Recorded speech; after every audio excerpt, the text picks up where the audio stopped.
I got to go see Superman. I didn't record a review straight away because I want to sleep on it, think on it. I've not seen any other reviews for it yet, which is probably the best way to approach this. Of course, there may be some things I realize and think about in a different light, but for now, I'm just going to give you my own thoughts. I really enjoyed it. This is the first solo Superman I've ever seen. I've seen a bit of Superman media, never watched Man of Steel, seen parts of both Justice Leagues, the Snyder Cut and the Justice League, and I also suffered through Batman vs Superman. That was an abysmal film. Other media such as like Injustice, the games, the animated series, the Justice League one, Lego Batman games, those have kind of been my other Superman media, but this is the first solo Superman film I've seen, and my god, it was phenomenal. David Corenswet is such a perfect Superman for the most part. I think there's only one complaint I have with his character. That's not his fault, that's more of a writing thing, I'll get into that. But he was amazing. No hate to Henry Cavill. He just kind of got stiffed by the films he was in. I'm sure he could be an amazing, hopeful Superman. He just didn't get that part due to the writing, so sucks, I guess, but we go on. Spoiler warning as I get into this bit. My minor nitpick with his character is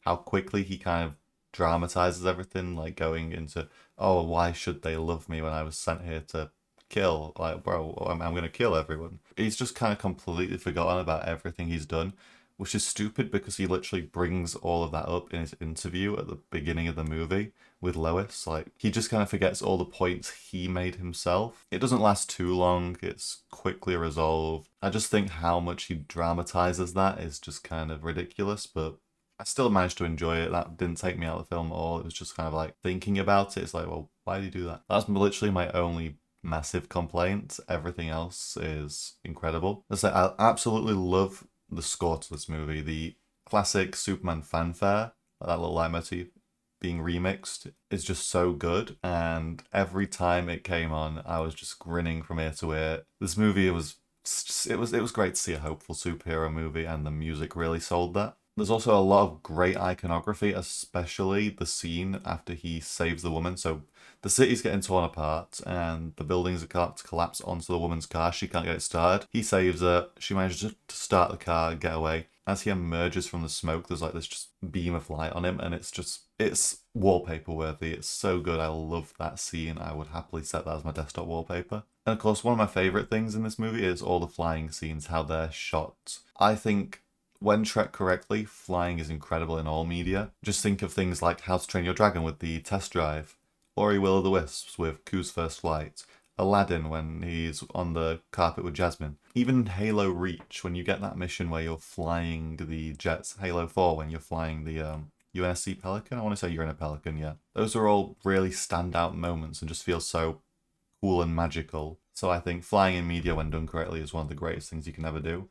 This movie doesn't disappoint with the camera. In terms of characters, I think Mr. Terrific was definitely one of my favourite side characters. I've never seen him in any DC media, so this was my first impression of the character, and I absolutely adore him. Same with Krypto. I've seen Krypto in other media, obviously, who hasn't, but in this movie, Krypto is so precious, he reminds me of my own dog. So James Gunn, if you kill this dog, I am going to hunt you down to the ends of the earth. Please, I beg you, do not kill Krypto, because I will be devastated. And I just want to iterate that I'm fed up of seeing all this woke nonsense. I don't care. If you use the word woke, I can't take you seriously because you're just trying to find excuses to be a bad person, a terrible person. It's fine to not like the movie for other reasons, but if you like it specifically because it promotes being a good person, unsubscribe right now. Dislike the video so I don't get in your feed because I do not want you here. I don't want you on this content. Fuck off. That Fox News thing where they're talking about the movie and call like, Superman goes, well, I don't care for that.